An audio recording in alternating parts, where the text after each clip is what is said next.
எல்லா நலமும் எல்லா வளமும் பெற்று இன்புற்று வாழ வாழ்த்துக்களுடன் வணக்கம். இந்த பதிவில் 17/11/2024 ஞாயிற்றுக்கிழமை முதல் 23/11/2024 சனிக்கிழமை வரையிலான வாரம் ராசி பலன் துலாம்.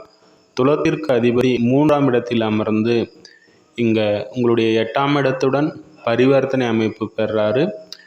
உங்களுடைய ராசிக்கு அதிபதி வலுப்பெறாரு. முயற்சி ஸ்தானாதிபதி ஆட்சி பலம் பெறாரு. 2ஆம் இடத்துல புதன் சூரியன், உங்களுடைய 10ஆம் இடத்துல ஜீவனஸ்தானத்தில் செவ்வாய் நீச்ச அமைப்பில் இருக்கிறாரு.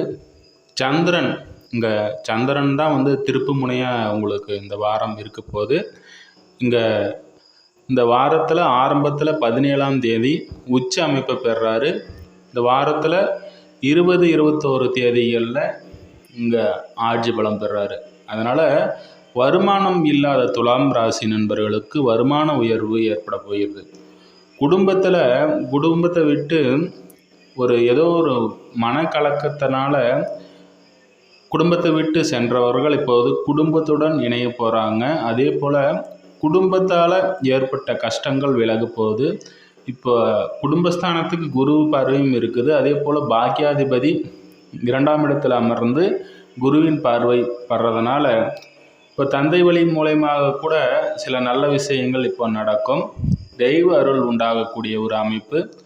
துலத்திற்கு 3ஆம் இடத்துல குரு வலுப்பெறதுனால பரிவர்த்தனை மூலமாக இப்போது புதிய முயற்சிகள் இளையவர்கள் மூலமாக நன்மைகள் நடைபெறும்.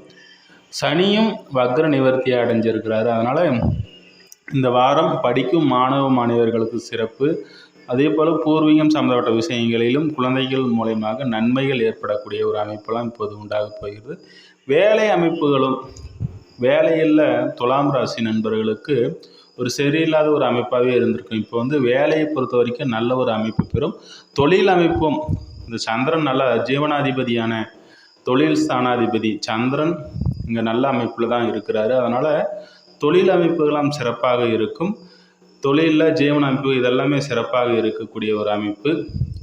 இந்த வாரத்தில் 17ஆம் தேதி அதே போல் இங்கே சந்திராஷ்டம நாளாகவும் வருது. இங்கே ஜீவன அமைப்பு மற்ற விஷயங்கள்லாம் நல்லா இருந்தாலும் சில விஷயங்களில் மனக்குழப்பங்கள் இருக்கும். வெளிதூர பயணத்தை தவிர்த்துறது நல்லது. வீண் அலைச்சல்கள் உண்டாகக்கூடிய ஒரு அமைப்பும் இருக்கிறதுனால எந்த ஒரு சிந்தனையும் இல்லாமல் இருக்கிற இடத்துல வேலையை செஞ்சுக்கிட்டு தொழில் அமைப்புகளை பார்த்துக்கிட்டு அதே தொழிலில் பெரிய அளவில் ஒரு முதலீடை செலுத்தாமல் இருப்பது நன்மை அளிக்கக்கூடியதாக இருக்கும்.